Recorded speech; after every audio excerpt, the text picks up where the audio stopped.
Was Doctor Who in 2005 actually better than the Disney Plus era? Now, there are some very, very mixed views, and we're going to have a little look at the cold hard facts today, at how the actual series were rated back in 2005 with Series 1 and the new modern day Disney Plus era of Doctor Who. So yeah, we're going to actually go ahead and compare episodes head to head. We're going to go ahead and actually look at the numbers. We're going to look at multiple different ratings, and then also look at a couple of ratings of the TV shows as well. So this video is going to really put into perspective what the actual audience thinks of Doctor Who back in 2005 compared to Doctor Who right now. Now, it is no secret that fans are very split on the new Disney Plus era of Doctor Who, with some fans absolutely loving it and some fans just absolutely despising it. So there is a pretty big disconnect between the two sides of the fan base. So we're going to go ahead and have a little look and see if that actually translates into the actual physical ratings of the episodes and the series all over. So yeah, we're going to go ahead and have a little look at a couple of different things in this video. But just before we do get into this video right here, please hit that subscribe button and turn on the post notifications. If you like Doctor Who content, if you like Doctor Who reviews, Doctor Who news, Doctor Who updates, Doctor Who leaks, any of that good stuff that is Doctor Who related, then this is the YouTube channel to watch it on. Hit that subscribe button, smash the like on the video, and let's get into this video right now. So let's have a little look at two episodes which are sort of going down and what the actual ratings were on IMDb. So just to provide a little bit of backstory, not backstory, but a little bit of context around IMDb as a platform. So you do actually need an account to leave reviews on IMDb, but you can actually set up an account and you can add your own movies onto IMDb, and you can also rate and critique other movies as well.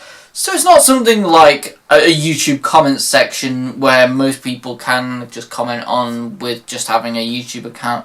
You would need a physical IMDb account just for the sole purpose of actually rating or creating different pieces of media and actually uploading it to that specific website. From my best knowledge anyway. So yeah, let's have a look right here. So as you can see, Series 1, Episode 1, Rose. As you can see, this episode was fairly highly rated, as it got a 7.5 out of 10 on IMDb. Now, this is actually quite a good rating on IMDb because, you know, IMDb, you don't want something that's going to be, you know, your lower sort of scores, like your 6, your 5, 4s out of 10. They're not really good, but anything, I would say anything 7.5 upwards is pretty decent, but we're going to go ahead and have a little look and see how the first episode of the modern series right here. So as you can see, Season 1, Episode 0, technically this is the first one, The Church on Ruby Road, and as you can see, there is a bit of a difference as well, but not too much of a difference. There is 11,000 people who rated this episode, Episode 1 Rose, and The Church on Ruby Road had 10,000 people, so that's only a difference of about 1,000 people's reviews. But The Church on Ruby Road was probably just a little bit less liked than Rose, according to IMDb anyway. So The Church on Ruby Road seems like a fairly strong episode with a 6.8 out of 10 rating. So looking at this, it's looking not too bad. So let's have a little look at some more as well. So we're back onto the 2005 era of Doctor Who, and let's have a little look at these Often ratings. Now, a lot of them seem to be hovering around the 7, late 6, mid 7s on the actual ratings. Now, obviously, I don't think IMDb was around in 2005 from what I remember anyway, but it looks like people have gone back and rated these rather than rating them at the time, but I could be incorrect on that, so obviously 100% don't take that fully by word, but let's have a little look at the ratings otherwise. Let's have a little look. So as you can see, The End of the World got 7.5 out of 10. Again, the same rating, the exact same rating as Rose got. 7.4 for The Unquiet Dead, which I think is a fair shout. The Unquiet Dead was a little bit less of a good episode to The End of the World. 6.9 out of 10, again keeping that good sort of idea right here for Aliens of London. Then World War 3, 6.9 out of 10 again. So that is episodes 2, 3, 4 and 5. We then have episode 6, Dalek, which is 8.6 out of 10, which is actually the highest rated of the series so far. Then we have The Long Game, which was a 7 out of 10. Father's Day, which was an 8.3 out of 10. The Empty Child, which was a 9 out of 10. A pretty well received episode. And a very, very memorable episode as well. This episode, again, very, very memorable, very, very good episode. Well deserved of the 9 out of 10 right there. Then you got The Doctor Dances. Again, 9 out of 10. And then we have the final 3 episodes right here. So you got episode 11, Boomtown, which got a 7.1 out of 10. Then you have Bad Wolf, which got an 8.6 out of 10. And then you got The Parting of the Ways, which is the series finale for series 1, which is rated a 9 out of 10. Overall, very, very high ratings. Series 1 is massively loved within the Doctor Who fandom. I don't think many people have a lot bad to say about it, and you can see that the general consensus of Series 1 is that some of the episodes are nigh on perfect. You've got 9 out of 10 episodes right here, with 9,900 people rating them. You know, you've got 9,000 odd people giving this a 9 stars out of 10 review.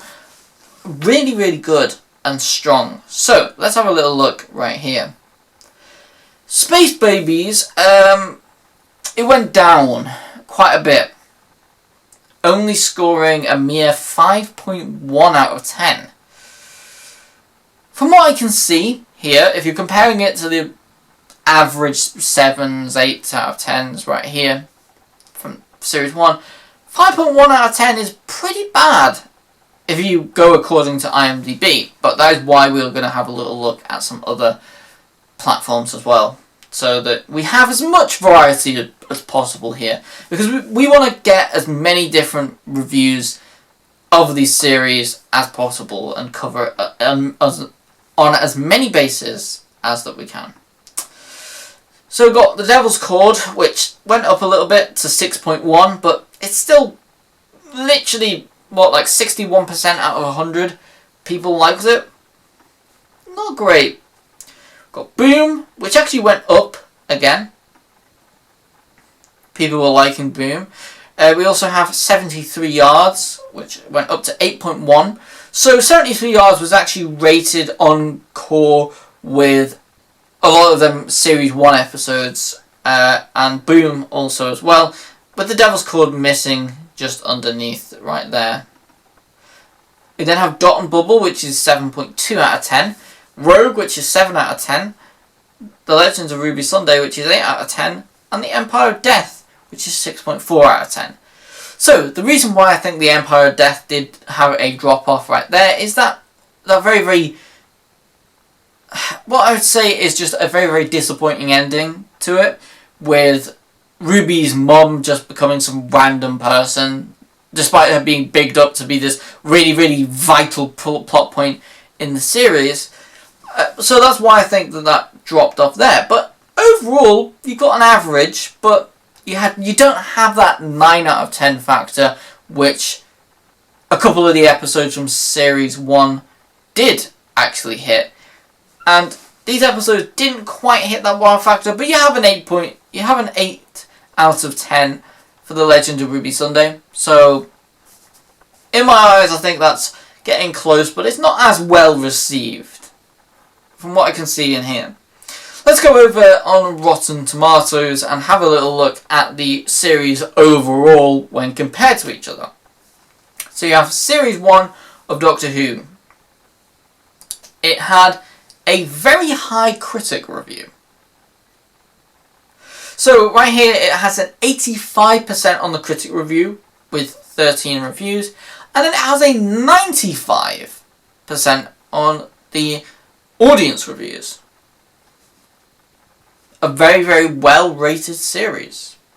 If we're going to go ahead and compare this number, 85 and 95%, it is actually more rated higher. It is actually higher rated, more loved by the audience by a higher percentage than Andor, the Disney Plus show, the Star Wars spin-off, which is actually very, very good, because Andor is a massive favourite of a lot of fans of Star Wars. A lot of fans of Star Wars didn't like a lot of the other shows, but said that Andor was actually a really, really good show. And in my opinion, it is a really good show. I enjoyed Andor quite a lot when I watched it. So yeah, 96%, 84% on Andor. 95% to 69 on The Last of Us, which is fairly alright, again. And then The Penguin got a 95% to 85% on there, which is very, very good, once again. So, let's go to Series 1, or Season 1 of Doctor Who. It got a 94% a 94% rating by critics. So a lot of critics said that it was good. When we go to the audience reviews, it only has a mere 30%. This again lines up with the drop-off in ratings when we actually compared it on IMDb. So it does show that there is a trend that less people enjoyed Season 1 of the Disney Plus era than people who enjoyed Series 1 back in 2005. I think this is pretty solid effort. Pretty solid. But let's have a little look at the actual reviews and what people are actually saying about this. So first of all, let's have a little look at the 2005 series of Doctor Who and just see what people are saying overall. Critics are going to say a lot of stuff anyway. They are going to say good things and bad things, and what we really, really want is the audience reviews. So, audience review says, one of the best seasons of the show, emotional, complex, well played, no episode is bad, and the vast majority of them are nearly as fantastic as Christopher Eccleston. So yeah, very, very positive. As you can see right here, another one right beside it. We're going to look just at the first ones that come up, so just so that it's not biased, we're not looking at any specific ones. We're looking at a good mix of ones. James says that great season, great debut series, and Christopher Eccleston and Billie Piper both shine in their character roles. The story arc is also brilliant, with some great one-liners from the showrunner in his episodes. I believe that is just the actors, so it's good one-liners, but obviously it's written by the showrunner as well. But yeah, basically some good one-liners in this as well. So very, very positive outlook on this right here. Let's have a little look again. And the critics are saying very, very, very, very similar things as well. You know, great arcs, good chemistry between Piper and Eccleston. Got one hell of a debut season. Eccleston is so electrifying. So many good things. He's got good enthusiasm, etc. Which, again, very, very good things. And yeah, that's just a little closer look at the fan reviews. Now, let's have a little look at the reviews right here. Now, the critics are saying a little less, actually. And the critic reviews, I just want to point you to the critic reviews for a second, because these are vastly different in terms of what they're actually focusing on than what they were back in 2005. So just bear that in mind when we do read these. Fun, lively, imaginative with a whiff of Disneyfication. That is a very, very short review. The fact that they couldn't really say much more than fun, lively, and imaginative is probably something interesting. I also want to just note that yeah, it's very, very short right here. Let's have a little look right here as well. Gatwa is magnetically watchable and not technically gay as a sexless alien. I love how they have to point this out. The fact that they have to point this out in a review is... But also come on his chemistry with Gibson works, if anything, a little too well. So they're saying the chemistry is good here. Let's have a little look at the audience reviews. So the audience review says, it's pretty bad. I only made it through 2 episodes, but it's really destroyed my memory of Doctor Who. I don't want to say that this is horrible, but it just isn't Doctor Who. So yeah. Quite disappointed. Again, somebody rated it 2 out of 5 stars. Yeah, pretty disappointing here. And again, these are reviews that are just randomly generated and picked. So we're not even looking at biased views here. Somebody else says, stop Disney, stop rewriting classic shows, movies and programs and beloved characters into your little agenda box. Just stop it. Again, somebody who has an issue and takes issue with the writing of the series. Again, something which I have highlighted a little bit throughout my reviews. It seems that I am not the only person to have this opinion on it. And the main defense from people with this will say that if you don't like it, then yeah, essentially that you're part of this group of people, and people will literally call you right-leaning in politics just because you don't like this new Disney Plus era of Doctor Who. I'd like to just pretty much put it out here. I'm quite neutral in terms of all of that kind of stuff. I want to go into Doctor Who very, very neutral-minded, and I've praised some of these episodes that are good, and the episodes that are not, I will say it how it is. And that's just how it is. So it is very interesting that people do seem to have similar thoughts on this show. Also, another thing that I would like to note as well is, even though that this person said that it is pretty bad and all of that kind of stuff, they did say that they don't want to say that it is horrible, which, I mean, the 2 stars does say quite a lot there, but, you know, they also did point out a couple of positive things as well, saying that Gatwa has a warm and expressive personality, which, again, it isn't really the Doctor, Matt Smith's antics aside, but you do what you want to like his character. To like his character, yeah. So, I don't know, I think that Gatwa does play it in a very, very different way, and in Series 1, or Season 1, he does feel a little bit more Doctor-esque, and there is a little element to him that does feel like a little bit more Doctor-y, But in Season 2 there is some real moments that does let that down, and he does a couple of things in Season 2 which just doesn't feel like the Doctor at all. So yeah, this is the same one again, so we're not going to go over that again. Let's have a little look right here, see if we've got any more. So here is another review here that says, "The Doctor is fine.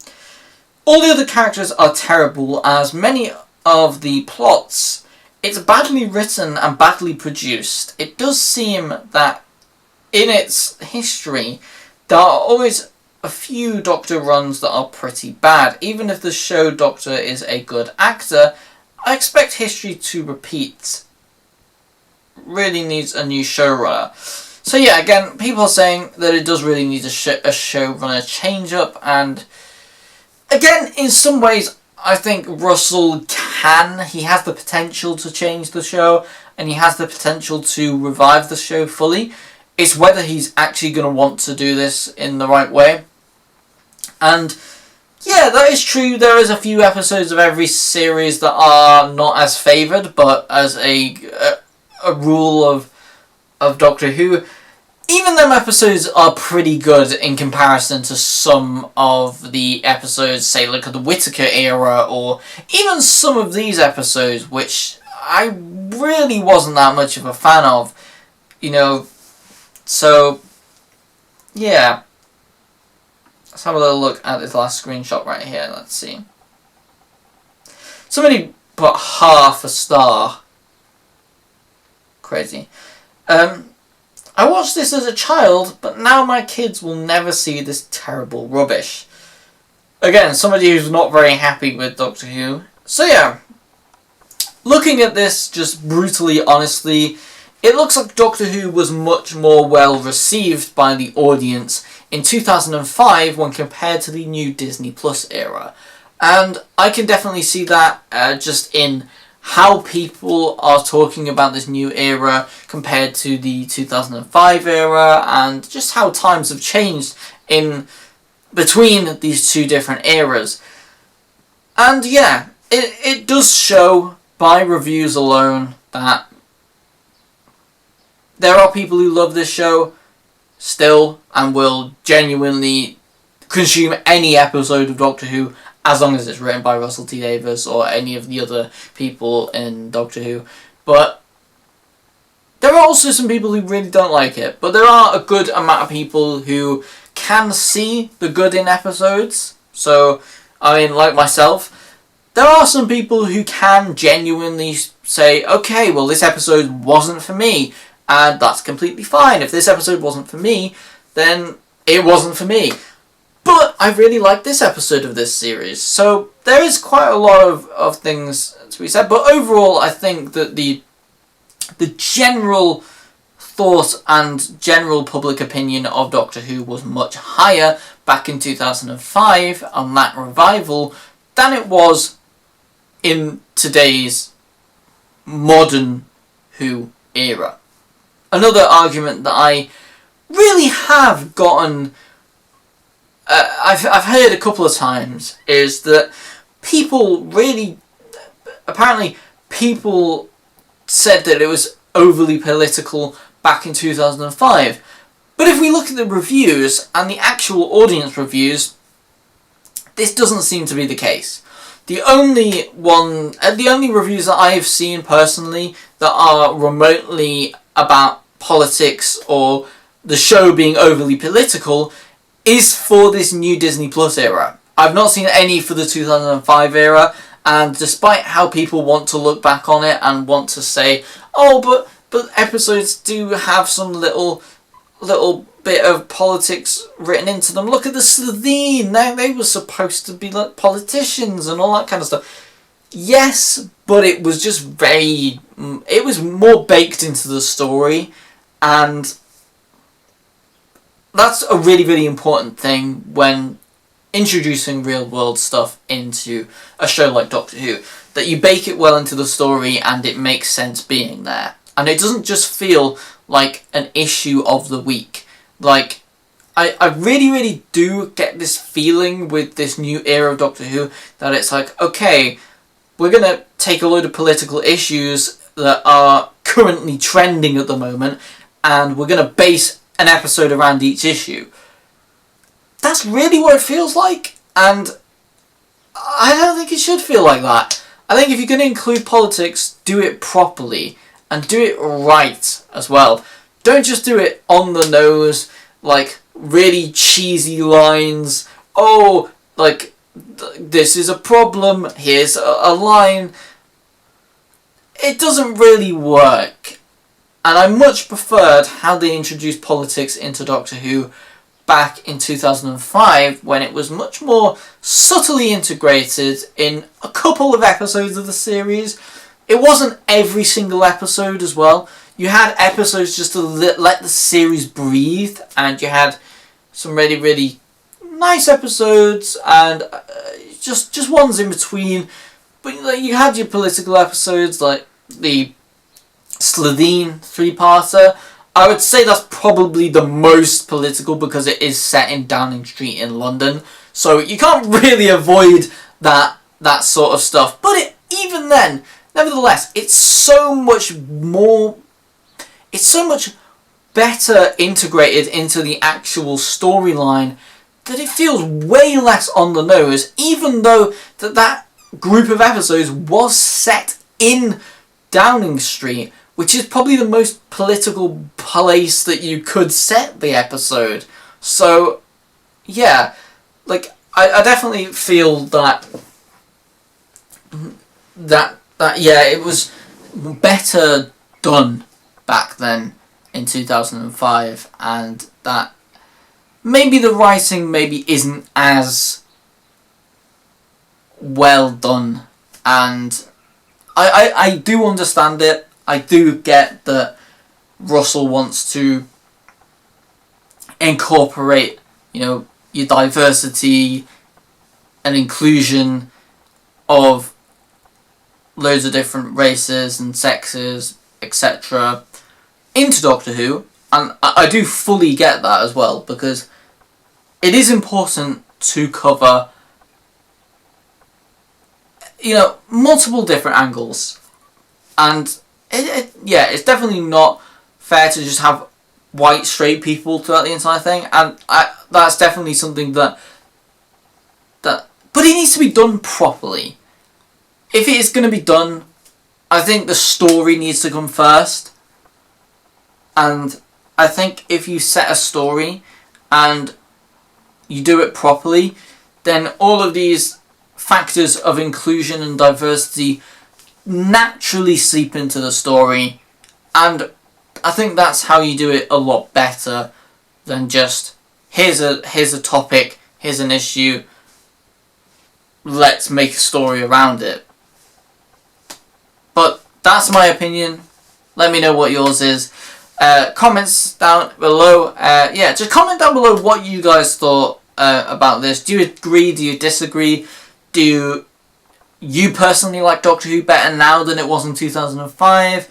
Do you think 2005 made Doctor Who better than it was now? And yeah, just let me know what you guys think. Yeah, that's basically this whole video. So thank you guys so much for watching this video. Please do comment, like and subscribe as always, and I'll see you all in the next video.